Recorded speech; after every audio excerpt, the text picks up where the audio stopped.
Water has always shaped this place. Long before roads and cities, the Fox and Wolf rivers were at the center of everything. Flowing from the forests of northern Wisconsin, through lakes, wetlands, farms, and towns, these waters fed communities, connected people, and made this region what it is. For thousands of years, the Fox-Wolf watershed supported thriving indigenous nations. In the 17th and 18th centuries, it became a key route for the fur trade, linking the Great Lakes to the Mississippi River. The rivers were highways. The watershed was a gateway. By the 1800s, the dense forests surrounding these waters powered a booming lumber industry.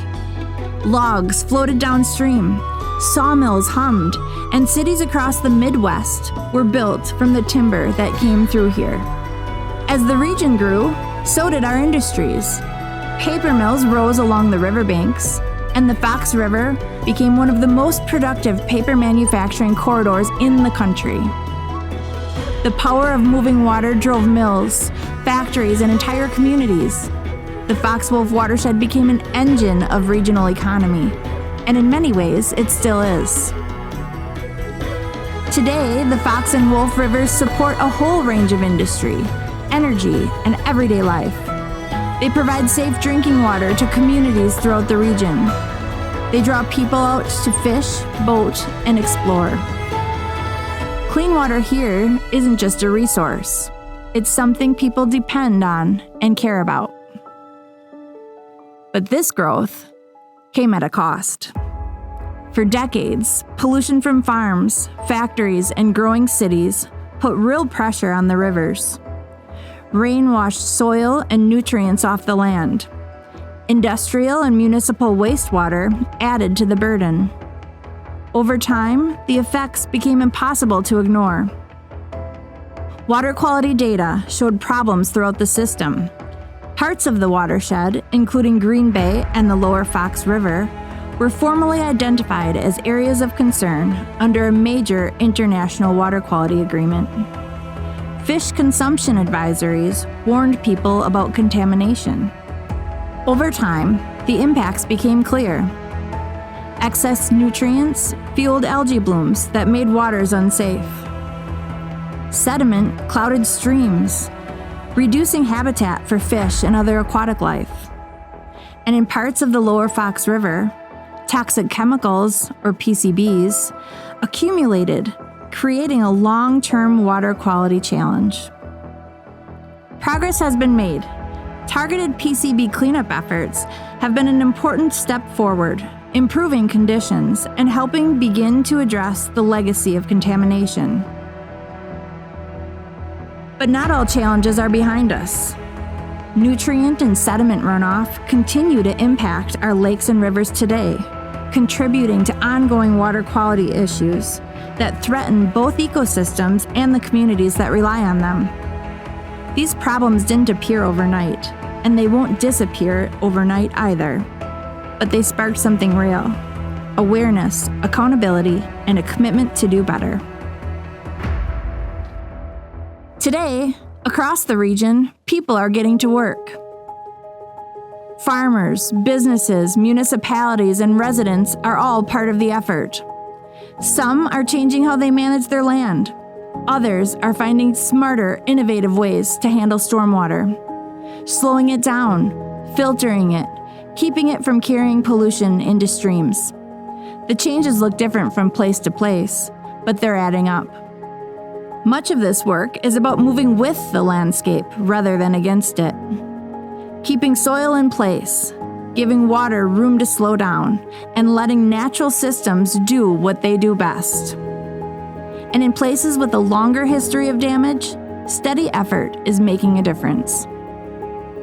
Funding and science matter, but this kind of progress runs on people choosing to work together.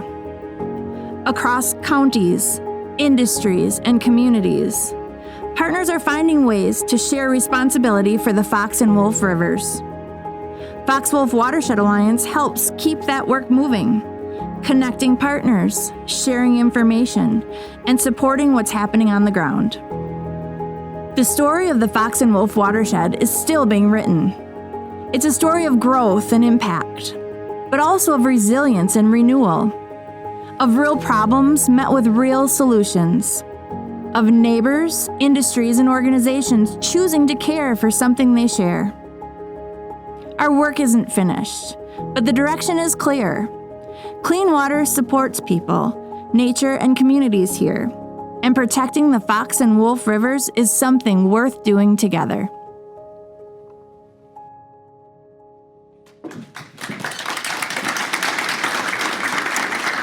Thank you. Good morning.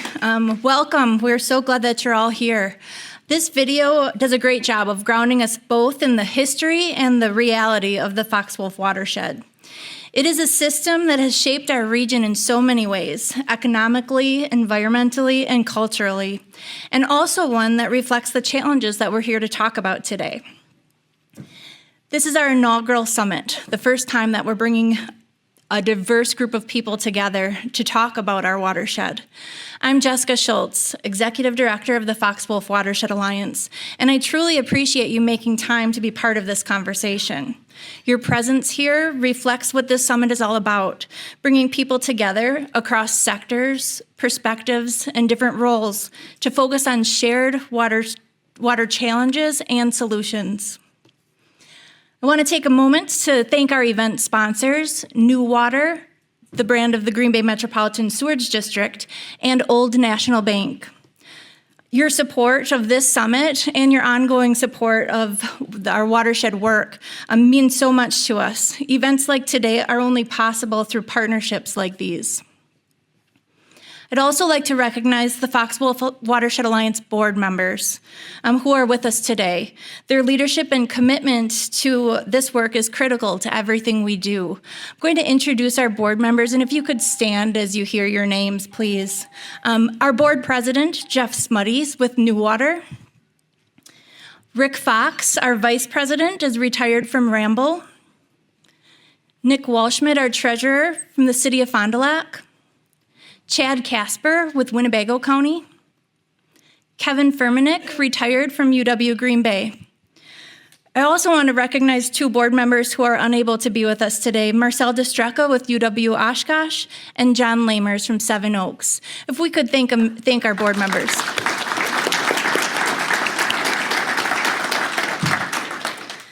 On behalf of the Fox Wolf board and our staff, again, I thank you for being here today. If you would have asked me 17 years ago what I knew about our local water quality, my answer would have been really short. I wouldn't have had much to say. As a child, I grew up across the street from the canal that runs along the Fox River in Little Chute. And I would spend my days skipping rocks when the canal was full and jumping across rocks when the canal was drained. And I didn't really think much about the river and the water when I was young. If I fell in, we'd go home and quick take a shower, and Mom would wash all of our clothes and tell us how gross it smelled and we should be more careful. As a young parent, as a young mom, I would pack up my kids for a long drive to Green Bay to go to the Bay Beach amusement park and the nature center. And even on the most hot days when you're squirting your kids down with water bottles because they're complaining how hot they are, I never thought about why we didn't swim at Bay Beach. We just accepted that's just not what we did. We didn't swim in these waters. It wasn't until I started working with Fox Wolf that I began to understand the bigger picture. I learned about the history of pollution in our waterways and how efforts like the PCB cleanup helped bring wildlife like eagles and pelicans back to this region that weren't here when I was growing up. I started to see things differently. Stormwater ponds weren't just part of the landscape anymore. They were working systems that were improving water quality. I began to think about what happens when rain falls on bare farm fields, or when I flush my toilet, or when wetlands are lost to development.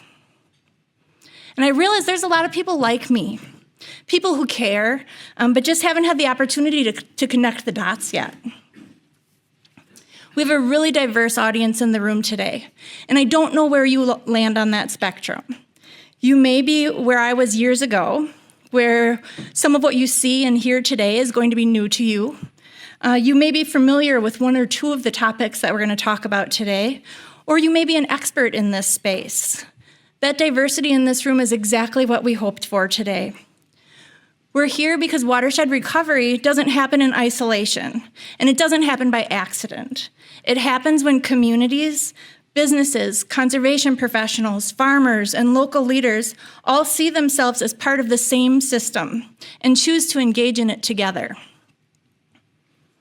This morning, we're really excited to be publishing our first Watershed Impact Report, which highlights both the goals we've set and the progress being made across each of our 4 recovery pillars. Those pillars have topic areas of urban stormwater, wastewater, agricultural infield conservation, and natural resiliency.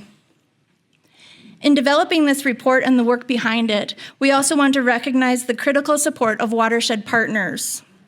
Brown, Calumet, Fond du Lac, Outagamie, Waushara, and Winnebago counties, and the Oneida Nation. Their investment in watershed recovery coordination through the Fox Wolf Watershed Alliance provides essential, sustainable funding that allows us to feel confident as we go out and secure multi-year grants to advance on-the-ground conservation projects, and allows us to improve how we track and report progress toward shared goals. We're deeply grateful for that commitment. So in front of each of you is a copy of that impact report. Throughout the morning, we're going to touch on each of the 4 pillars and the work happening behind them. But I encourage you to take that report with you today. Spend some time with it. It's designed to help you go deeper into what you'll hear today and help you understand how those efforts connect across the watershed. Each of our 4 recovery pillars represents a critical piece of how water moves across our landscape, and each requires different tools, expertise, and partnerships. Together, they form a more complete picture of watershed health and recovery. Over the course of this morning, you'll see a short video for each pillar, followed by a brief speaker who works directly in that space. They'll share what's happening on the ground, the challenges they're facing, and why their work matters. We'll move through each pillar in that format, video, speaker, and then transition, so you can hear directly from people who are doing the work every day. We're going to discuss water quality response and then wrap up the morning with community engagement. Our hope is that you leave today with a clear understanding not only of the challenges we face, but also the momentum that's already underway and how your role fits into this work that we're moving forward. So with that, thank you again for being here, for your engagement, and for your commitment to this work. We're going to begin with our first pillar, clean returns wastewater.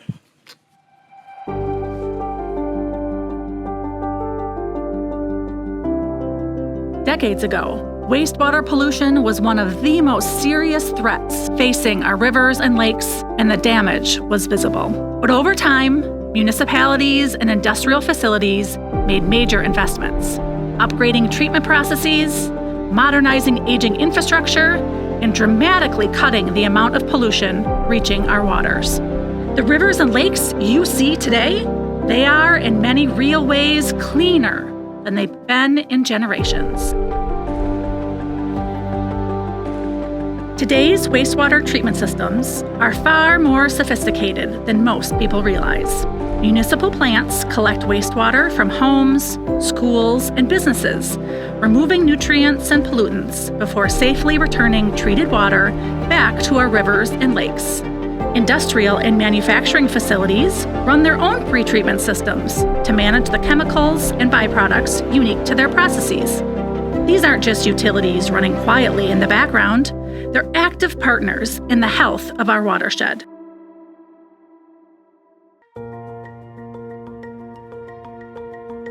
Progress is real, but the work isn't finished. In recent years, the Wisconsin DNR has raised the bar, incorporating stricter reduction requirements into wastewater permits to make sure facilities keep pace with water quality goals.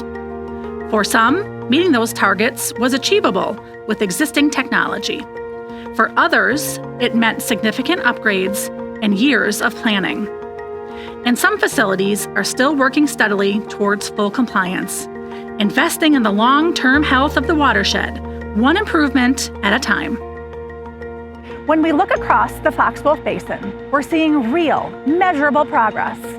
Today, many of our wastewater treatment facilities are meeting or exceeding their water quality requirements.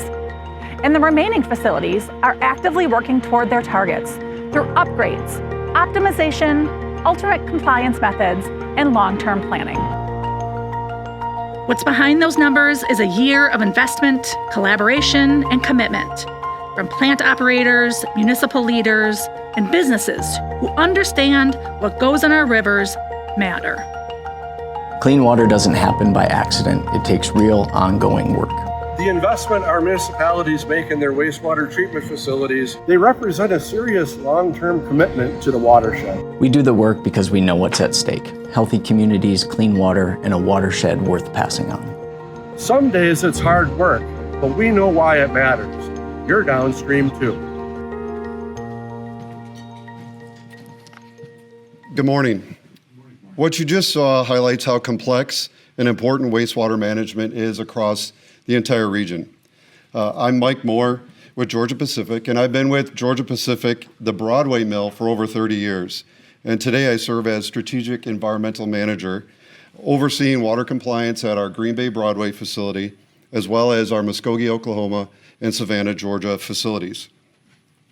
Like Jessica, I've lived in this area. I've lived in Green Bay my whole entire life. I'm a proud UW-GB graduate, so go Phoenix. I've had personally, I've seen how the fisheries, the wildlife, and the water quality in the Fox River has improved since I was a little boy to today, except when we had like the rain that we had and the chocolate milk that went down the river with all the snow and runoff that we had. So even though we've seen progress, I know that there's a lot of work that still can be done to improve not only the Fox, but also the Wolf River. From our perspective, the Broadway Mill has been here for over 100 years, and we've been a positive contributor to the economies and the communities in Northeast Wisconsin. If you've used a napkin at a restaurant, or used brownie paper towel to wipe up a spill, or used Angel Soft at home, chances are those products started in Green Bay.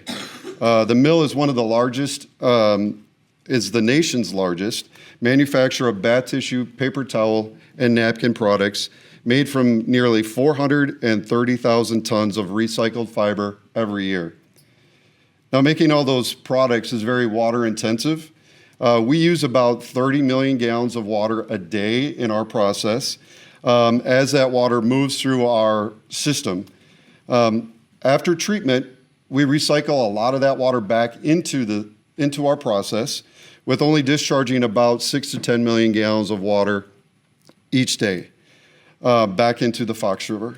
Our treatment system is tertiary treatment, so we take care of BOD, TSS, and phosphorus. And just as we heard in the video from Heart of the Valley and New Water, our daily goal is simple: have the best effluent possible leaving our facility, and we take that responsibility seriously. One thing that sets us apart is we capture 100% of our stormwater on the 275-acre site that we have, and we reuse that water in our process. That effort earned the mill a Watershed Hero recognition by this same alliance in 2019. Environmental stewardship is foundational for Georgia Pacific. Across the company, we use more than 2.5 million tons of recovered paper annually. We have significantly reduced fossil fuel use and sulfur dioxide emissions over the past decade. We work hard to be a good neighbor, protecting our water resources, improving efficiency, supporting local jobs, and contributing to the long-term health of the Fox River and our community in the region that we have called home for more than a century. Thank you.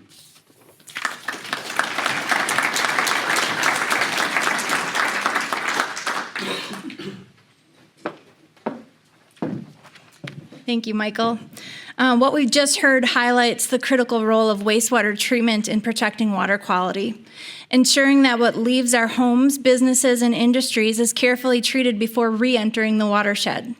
Over the next year, Fox Wolf staff will be working closely with wastewater treatment facilities across the region to better understand where each facility stands in meeting DNR's permit requirements.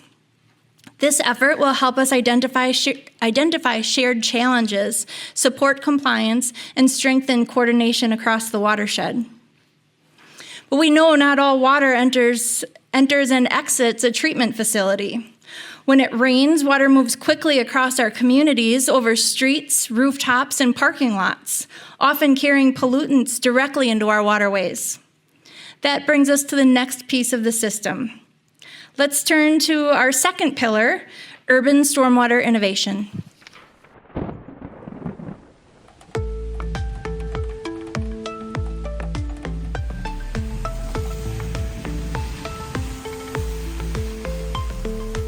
When it rains in our cities and towns, water doesn't just disappear. It moves fast across our streets, rooftops, and parking lots. And where it goes and how it gets there matters. How we manage stormwater matters more than what most people realize.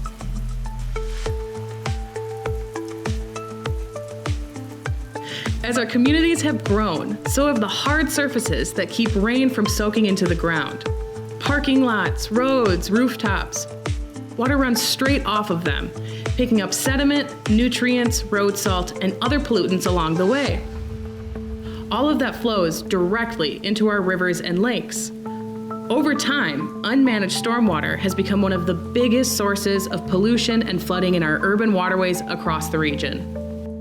But communities across the Fox Wolf watershed are changing the way that they think about stormwater. Instead of just moving water away as fast as possible, the goal now is to slow it down, filter it, and treat it closer to where it falls, combining traditional infrastructure with smarter, nature-based solutions. The result? Cleaner water, and neighborhoods that are better prepared for whatever the weather brings. Across the region, communities are using proven, practical tools to keep pollutants out of local waterways. Stormwater ponds slow water down and let sediment and pollutants settle out before anything reaches a river or stream. Rain gardens and bioswales capture runoff right where it lands and let it soak back into the ground. Permeable pavement cuts down on runoff from parking lots and sidewalks. And native vegetation does double duty, improving infiltration while adding beauty and habitat to urban spaces. When we look across the Fox Wolf Basin, we're seeing real, meaningful progress. Today, 27% of municipalities are meeting or exceeding all of their permit requirements for sediment, and 1% are meeting or exceeding their requirements for phosphorus. But all municipalities are actively implementing stormwater best management practices, working towards long-term goals through planning, infrastructure upgrades, and community engagement. And all that work adds up. This means less flooding, cleaner waters, and communities of all sizes taking an active role in the recovery of our watershed. Stormwater isn't just an engineering problem. It's something we all have a hand in.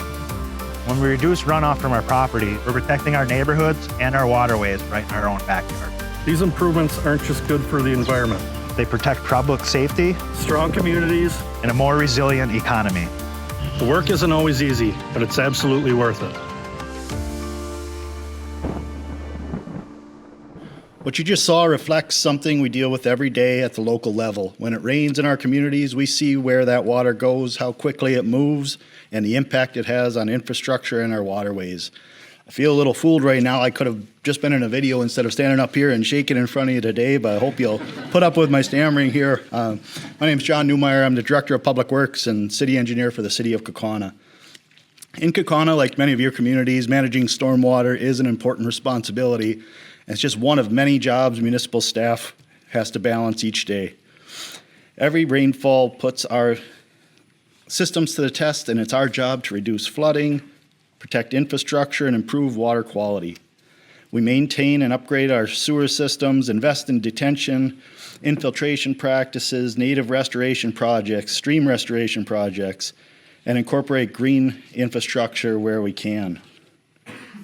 We undertake these tasks to help meet our state permit requirements that mandate we reduce pollutants entering our waterways from the municipality, but also because we recognize the need and the importance. Urban stormwater management comes with real challenges. We live in an area with strong business and industry and amazing natural resources that draw more and more people to our communities. We need everyone to understand that growth in our towns, villages, and cities must be achieved responsibly, with the big picture in mind. As development increases, so do hard surfaces, roads, rooftops, parking lots. Water has fewer places to go, so it moves faster and it carries more with it. Sediment, nutrients, oils, debris, all of which can end up in the Fox River if not properly managed. Not only do developments increase needed funding for stormwater best practices like conveyance, leaf collection, ponds, street sweeping, but many other municipal services that are required for the same developments like waste collection, roads and walks to connect our communities, parks, recreation programs, police, fire, EMS, and of course staffing. All of these compete for the same dollars, both now and then in future, for the maintenance of the same. In addition to new developments, many of us are working with aging infrastructure that wasn't designed for today's conditions, including more intense rainfall, more impervious surfaces, more contaminants. That means we need to be strategic, prioritize improvements, maintain what we have, and build more resilient solutions into existing systems over time. We look for opportunities to add stormwater storage and treatment higher in a watershed. So instead of treating at the end of the system, we look for places that make sense. We reduce the need, reduce downstream flooding, we reduce larger downstream pipes, and reduce the need for valuable downtown and riverfront property for stormwater management. I'm lucky to be working with the City of Kaukauna. Both staff and elected officials are knowledgeable of the challenges and supportive of our efforts. And I hope that you're in a community that has the same dynamic, or you're working towards it. While each community manages its own MS4 system, we're not working in isolation. Through the Northeast Wisconsin Stormwater Consortium, NUSC, as you may see it in many of the reports, and facilitated by Fox Wolf Watershed Alliance, communities like Kaukauna come together to share practical solutions and learn from each other. That collaboration helps us to be more effective locally and more consistent across the region.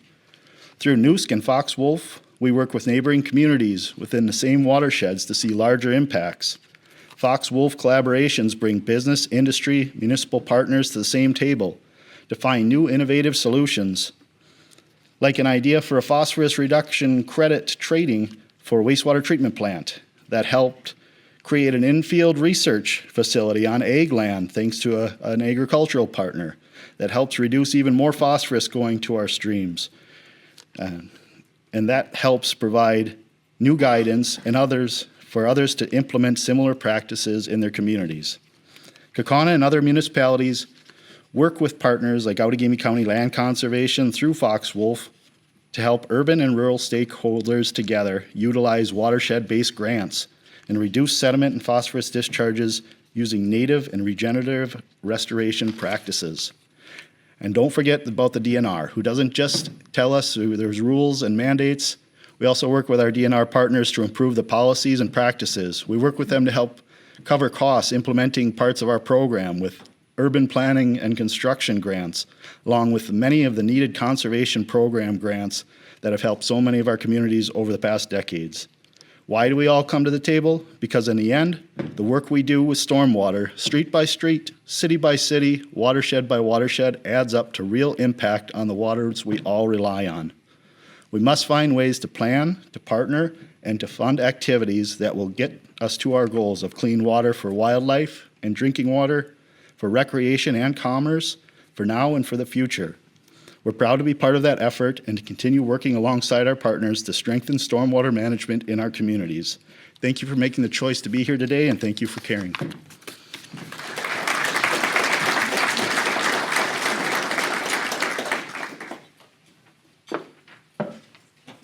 Well, Well, we chose the right guy to talk, and he wasn't shaking at all from my angle.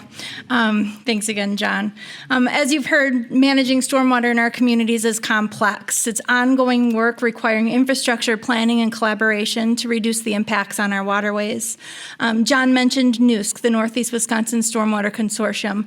We are so glad to be able to facilitate that group. Through that partnership, we see firsthand the challenges that communities face as they work towards meeting permit requirements and protecting local waters. And we truly appreciate the commitment it takes to do that work well. But beyond our cities and villages, water is also moving across a much larger landscape.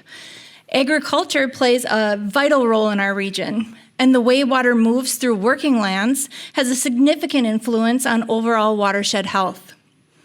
So next, we're going to shift our focus to the fields that surround us and the opportunities to balance productivity with conservation.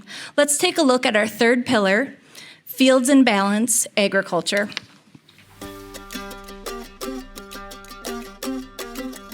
At the heart of Northeast Wisconsin, shaping the landscape, the culture, and the local economy is agriculture. From dairy farms to row crops to vegetables, farmers feed our communities and define this region in ways that go far beyond the fields themselves. Just beyond our city limits, thousands of acres of farmland line the banks of our streams and rivers. The very soil and nutrients that make those fields so productive can also become a water quality problem when rain carries them off the land and into nearby waterways. In the Fox Wolf Basin, agricultural runoff accounts for a significant share of sediment and nutrient loading, which means farmers are critical to the path forward. One of the most effective tools we have is surprisingly simple. Keep something growing on the field year-round. Living plants hold soil in place, improve how water soaks into the ground, and dramatically reduces runoff. This idea, known as continuous cover, comes to life through practices like cover crops, no-till or reduced-till farming, and smarter manure management. Change on the farm is never simple. Every operation is different, and adopting new practices takes time, knowledge, and often financial support. That's why county land conservation departments and organizations like Fox Wolf work directly alongside farmers, offering technical guidance, hands-on education, and access to funding, making conservation practices realistic and achievable, not just aspirational. We're making real progress across the basin. Our goal is to have 80% of agricultural acres in living cover year-round. Right now, we're seeing about 26% of those acres meeting the benchmark, with more fields making the transition every single year. What's exciting is that we can actually see it happening. Using satellite imagery, we can see where continuous cover is growing, where it's having the greatest impact, and where we need to focus support to keep moving towards our water quality goals. Mother Nature never intended the ground to be bare, so we're trying to keep something growing on most fields all the time. We want to keep all the nutrients in our fields. If you don't have brown water, then that kind of tells me, okay, I'm doing a halfway decent job keeping my soil intact. It's something we need to work together with to figure out and live the best we can with what we have and enjoy what we have there. I'm helping myself out, I'm helping out my community because we're saving nutrients, better water quality. I see people more interested in it and hopefully they'll get into it too. Good morning, everyone. I'm Nick Peltier. I'm the county conservationist in Brown County. One of my predecessors had a poster in his office that showed a real calm, pristine lake, and in the reflection in the water, you could see the surrounding landscape, and it was a real nice, pristine forest, and it said, a water body is a reflection of its watershed. Working in conservation and water quality, I think about that a lot, and that video just kind of made me think about that again. In the work, Fields in Balance, that approach is working with farmers and landowners to find practical, effective solutions that are not only cost-effective and adaptable to these farming systems, but also keep farms productive and profitable. That means supporting conservation practices that improve soil health, encourage infiltration, reduce runoff, while maintaining that productive agriculture. One of the best success stories of this is the Demo Farm Network. Those got started in the Lower Fox in 2014. They were a group of innovative, conservation-minded farmers that kind of were a proving ground that showed how they could integrate conservation practices into their crop rotations and make it work on real-world farms in actual scenarios.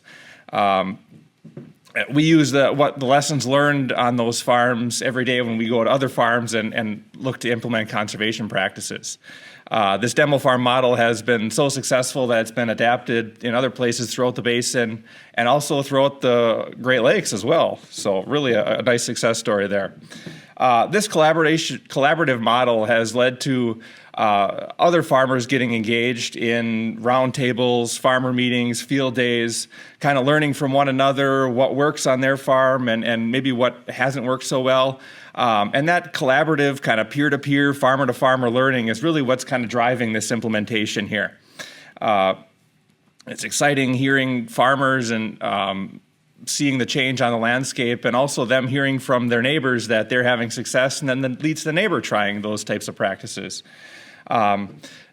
With all this, though, we need to understand that agriculture happens in a very complex and dynamic environment where price variability, weather, timing, crop rotations, all this stuff, influence how ag happens on the landscape. And we as conservation professionals need to recognize that the solutions that we propose to these farmers need to be adaptable and can change and adapt to that. With that being said, no two fields, no two farms are exactly the same. So it's really a large-scale principle, like the video showed, of continuous cover, less tillage, all that, and then how do you implement that is really the thing that happens in the unique standpoint from each farm. One of the things I'd really like to highlight about this is the Basin Agronomy team, started and facilitated by Fox-Wolf Watershed Alliance.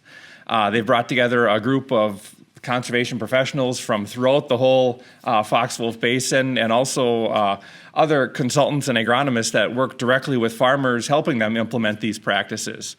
Similar to the demo farms, it's kind of a knowledge sharing network where we can all kind of share knowledge and what's been working on these farms, and maybe what farmers have struggled with and have needed some more assistance with. So in order for us to kind of provide the best knowledge and the best recommendations we can to farmers, we try to facilitate this sharing network, and Fox-Wolf has really done a great job bringing everybody together and making that happen. At the end of the day, keeping fields in balance is more than just individual practices.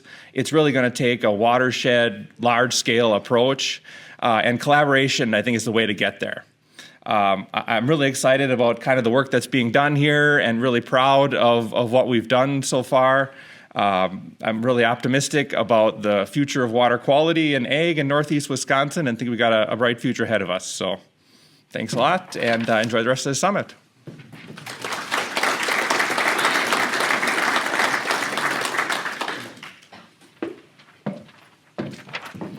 Thank you, Nick.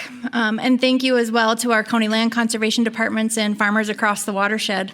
Your willingness to lead, adapt, and invest in conservation practices is essential to the work. It's clear that the progress we're seeing is built upon your commitment and collaboration. As we've heard, agriculture plays a critical role in keeping nutrients and soil on the land and out of our waterways. But even with the strong practices in place, we know that water continues to move across the landscape, and we need systems in place that can capture, filter, and slow it down along the way. This brings us to our final pillar.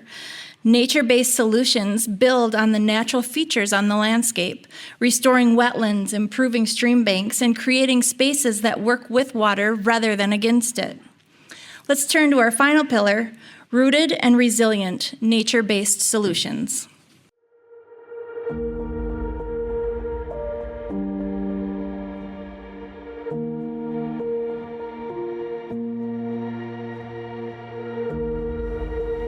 Northeast Wisconsin's rivers, wetlands, and forests don't just make this region beautiful, they're what keep it resilient. For generations, the natural landscape did something remarkable. It slowed water down, stored it, and filtered it before it ever reached our streams and lakes. Restoring that natural balance is how we protect water quality and keep flooding from threatening the places we live and love. Northeast Wisconsin was once blanketed with wetlands and marshes, and they served an important purpose.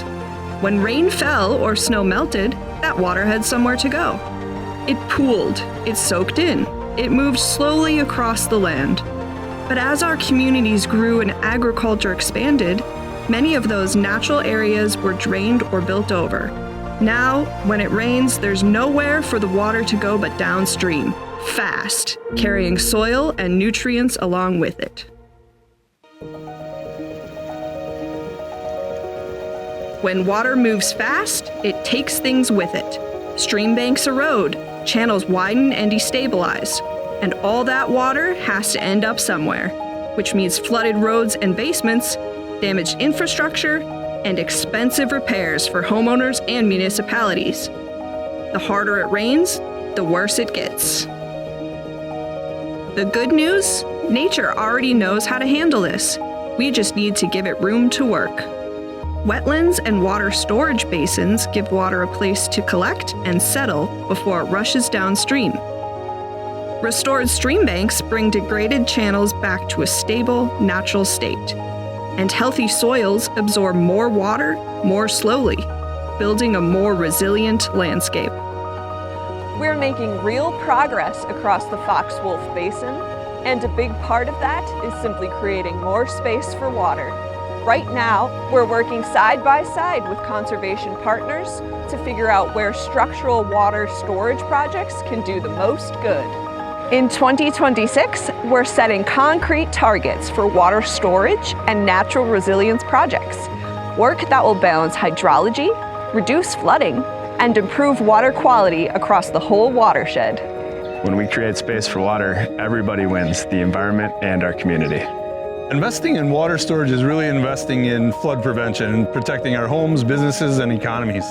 The work isn't always easy, but it's essential. The last video highlights an important part of watershed recovery. Sometimes the most effective solutions are the ones that work with nature, but also recognize how the landscape has permanently changed. Good morning, I'm Jeremy Freund with the Outagamie County Land Conservation Department, and we implement the best management practices that were shown in the last two videos, but I'm going to highlight on the storage here. So the natural resiliency includes restoring wetlands, floodplains, stream banks, and shorelines. But it also increasingly includes something else: intentional structural storage on the landscape to help manage water where we've lost natural capacity. Across the region, we've lost significant wetland and floodplain footprint that once helped slow and store water. We're not trying to return to pre-settlement conditions, but to better balance today's hydrology with those historic functions. This means being intentional about creating new places to temporarily hold water during storm events. These projects can take many forms: constructed storage areas, restored floodplain connections, and other hybrid solutions that reduce peak flows and improve water quality. But they come with real complexities. Like urban stormwater systems, these structures require long-term operations and maintenance to remain effective. And before that, one of the biggest challenges is finding willing landowners and suitable sites for implementation. That's why this work depends on a coalition of support. We need partners who understand not just the value of building these systems, but the importance of maintaining them over time so they continue delivering benefits. That's where Fox Wolf Watershed Alliance plays an important role, helping connect partners, support collaboration, develop high-quality outreach as demonstrated throughout this morning, and help elevate the long-term stewardship side of this work that is often overlooked. Because natural resiliency isn't just about restoration, it's about intentionally building a more balanced system for not only today's conditions, but also tomorrow's in a way that lasts. We're proud to be part of that effort and to continue working with partners across the region to strengthen the resilience of the watershed. Thank you.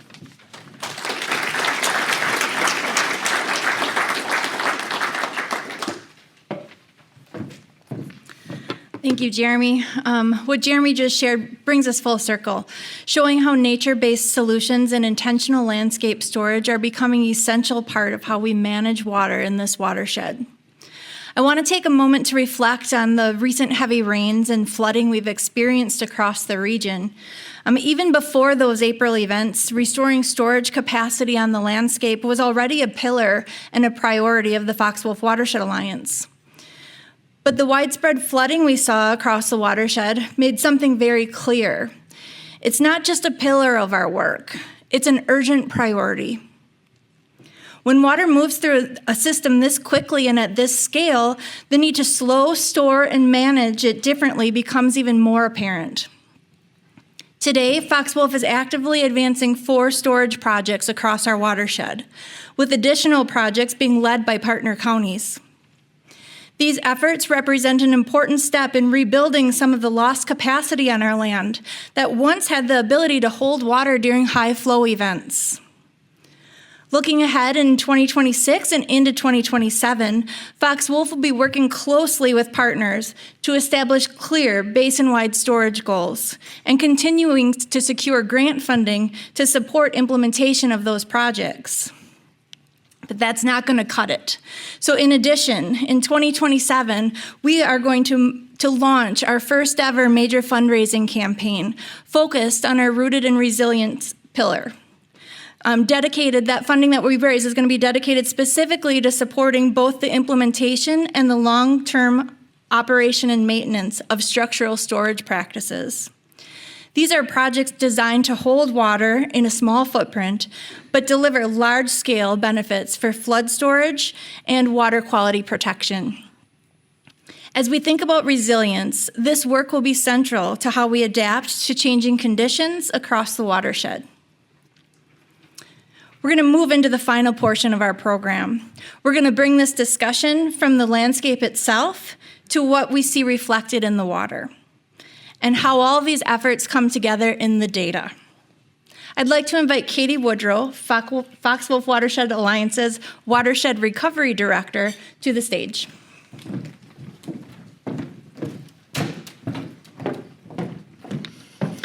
The impact report we've been discussing this morning contains metrics on implementation, what's happening on the land, but it also includes data on the water quality metrics that are influenced by that work.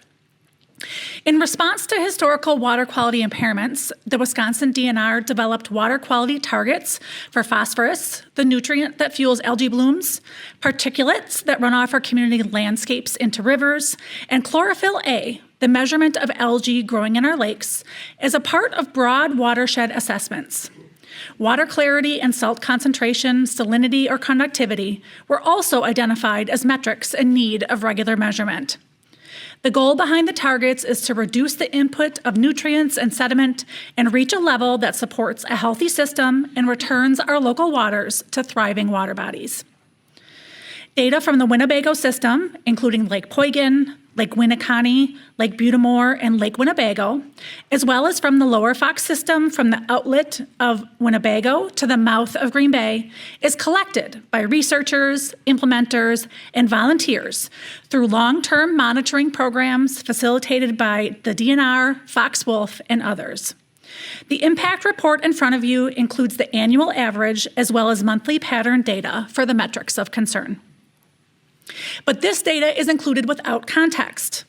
Water quality data measures impact, but the nature of our system means that broad landscape change is needed before those changes are reflected in our water.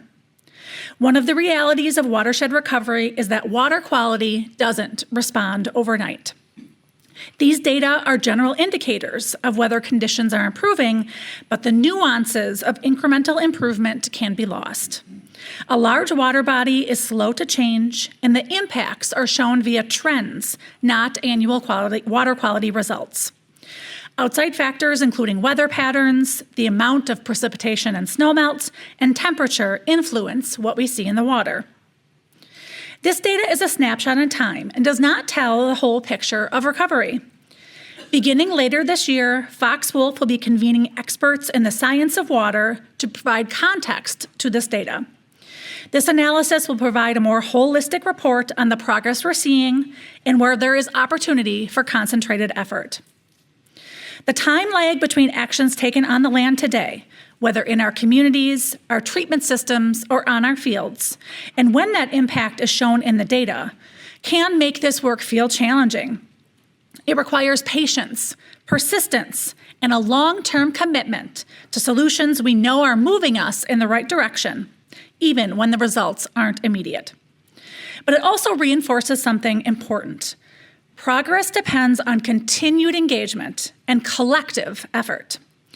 So as we wrap up this portion of the program, we're going to shift from data and systems to people and action.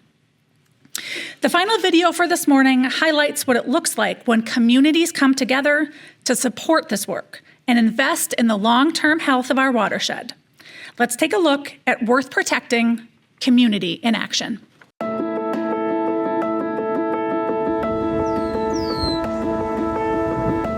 The Fox Wolf Watershed is where people fish, paddle, gather, and build their lives. It supports our homes, our businesses, and the things that make this region worth staying for. And keeping it healthy? That's on all of us.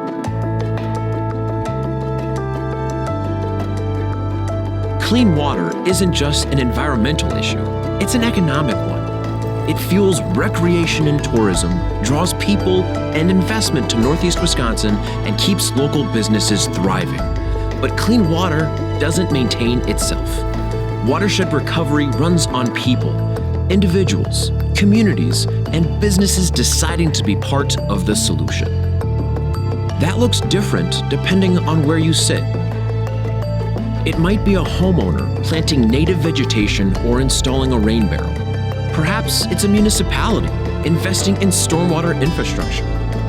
Or maybe it's an industry upgrading its operations to meet tighter water quality standards. The scale varies, but every action contributes, and none of it happens without someone choosing to act.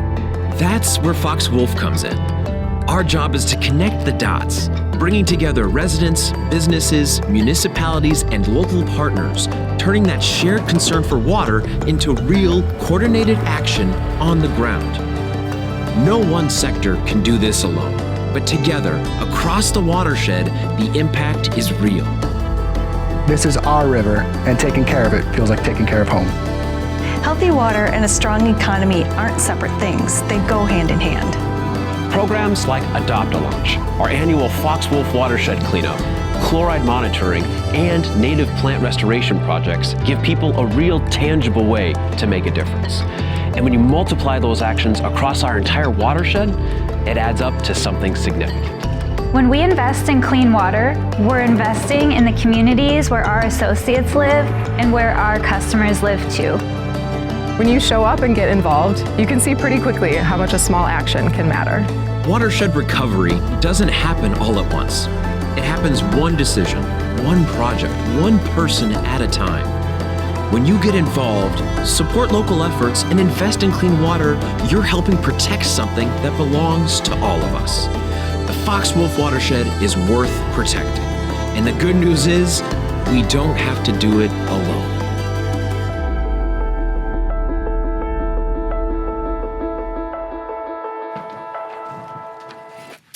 What you just saw were highlights of something powerful. Watershed recovery doesn't happen on its own. It's driven by people across our region choosing to get involved and be part of the solution. Good morning, I'm Heather Wesley, Vice President of Community Impact at Fox Communities Credit Union. Fox began on October 15th, 1937, when a group of workers at the Combined Locks paper mill pooled their money to create a financial cooperative to support one another. Originally known as Combined Locks Credit Union, it was founded on the idea of people helping people. Something as simple as helping a coworker afford Christmas presents for their family. That spirit still guides us today. At Fox Communities, we work closely with individuals, families, and businesses across Northeast Wisconsin. And we see every day how connected strong communities are to a strong local economy. Clean water is part of that. It supports recreation, tourism, and quality of life, and helps make this place a people want to live, work, and invest. That's why supporting the Fox Wolf Watershed Alliance has been a natural fit for us. Our involvement includes sponsoring programs, volunteering in the annual watershed cleanup, and participating in the Adopt a Launch program, helping care for the waterways and the access points that people use every day. For us, this work reflects that original idea of people helping people. When businesses engage through their time, resources, and leadership, it strengthens not just the environment, but communities and economy that depend on it. And as the video showed, those efforts add up. Across the watershed, it's that shared responsibility that helps moves this work forward. We're proud to partner with Fox Wolf and be part of a community working together to protect the future of this region.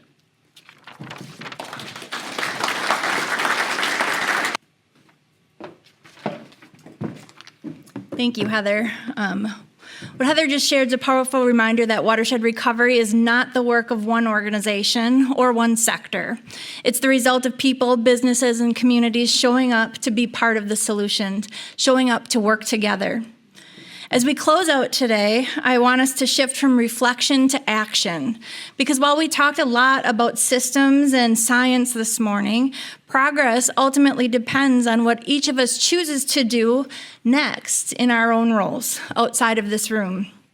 So I want to offer a few ways to stay engaged moving forward.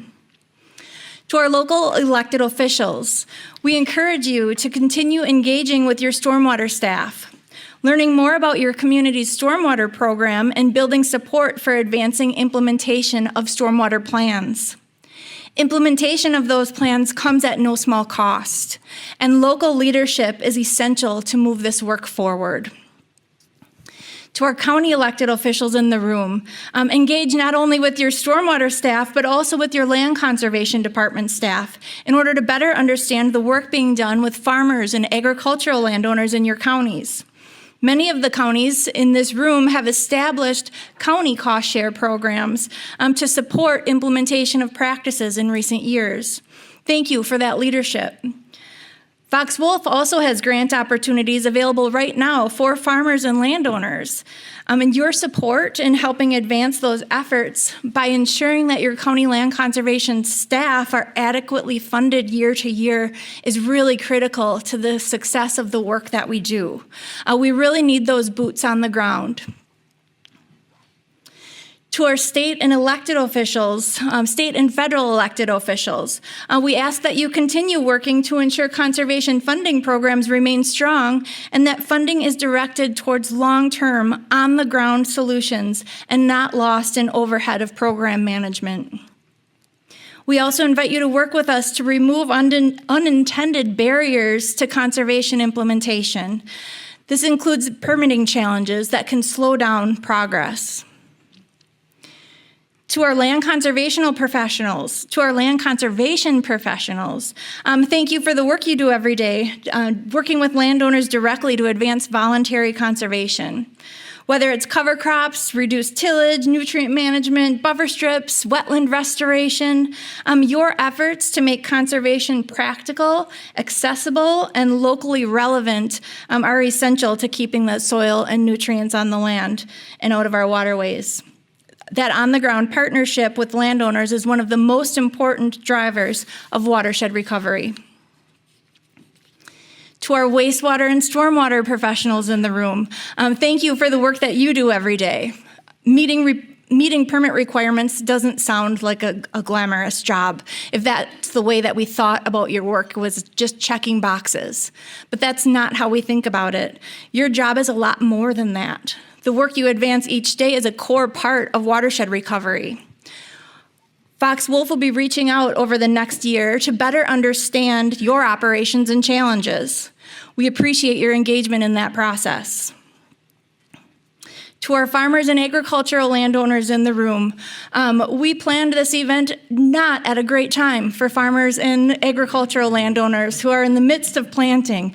So for those that were able to make it, thank you for coming. As we shared, healthy water starts with healthy land management decisions. And so much of the progress across this watershed is already being driven by landowners and farmers' willingness to try new practices, participate in demonstration farms and other events. We encourage you, whether you are already using conservation practices or just beginning to explore them, to continue expanding that work where you can. Every practice that keeps soil and nutrients on the field makes a difference, and your role in this system is essential. To our business community in the room, we invite you to join us if you're not already. Become a member of the Fox Wolf Watershed Alliance to stay connected. Engage your teams in volunteer opportunities. Host a lunch and learn, or consider sponsoring an event or project. Your support helps move this mission forward in very tangible ways. And finally, to our current Fox Wolf members who are here today, thank you. Your continued support allows this work to happen. Knowing that we have membership income coming in helps keep our lights on, and it's very appreciated. You help our organization move this mission forward and sustain the momentum across the watershed. So thank you. As we wrap up, we want to highlight a few upcoming opportunities to stay connected. On the back of the program, you'll find a QR code where you can nominate an individual, business, or community making a difference in watershed health for a Fox Wolf Impact Award. Michael mentioned that Georgia Pacific received one of these awards in previous years. If you know someone who is working to make a difference, please consider nominating.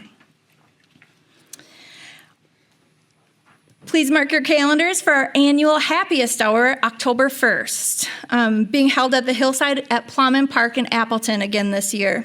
This event is a chance to get together and really celebrate. This summit was fun, but the Happiest Hour is a lot more fun. So if you're looking for a way to engage outside of the typical kind of work event, we really hope you'll join us October 1st. That event, we're celebrating progress and recognizing our Impact Award winners. If you're in a position to do so, we also invite you to consider sponsoring that event. A QR code for sponsorship information can also be found in the program.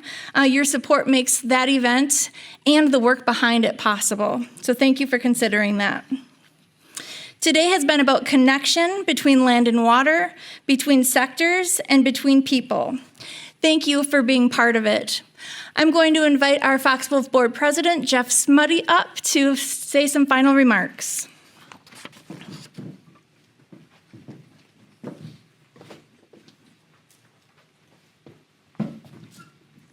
Thank you, Jess. Thank you, Jess. I hope all of you have been as inspired as I have been today. I've spent the last 25 years of my career working with water quality, and I still find this truly inspirational. So I hope you feel the same way. The themes of collaboration and partnership, I think, ring true through everything you heard today. So I hope you can take that message, be creative, find ways to continue this effort, continue to collaborate, continue to do more. So with that, on behalf of the Fox Wolf Board and the Fox Wolf staff, thank you for coming today, and we hope to see you all again.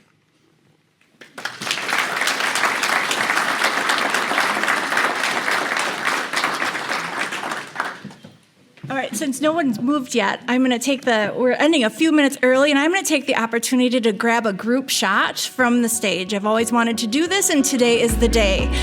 So if you could please indulge me with big smiles, I'm going to take one of the group and then try my selfie skills and get me in it as well.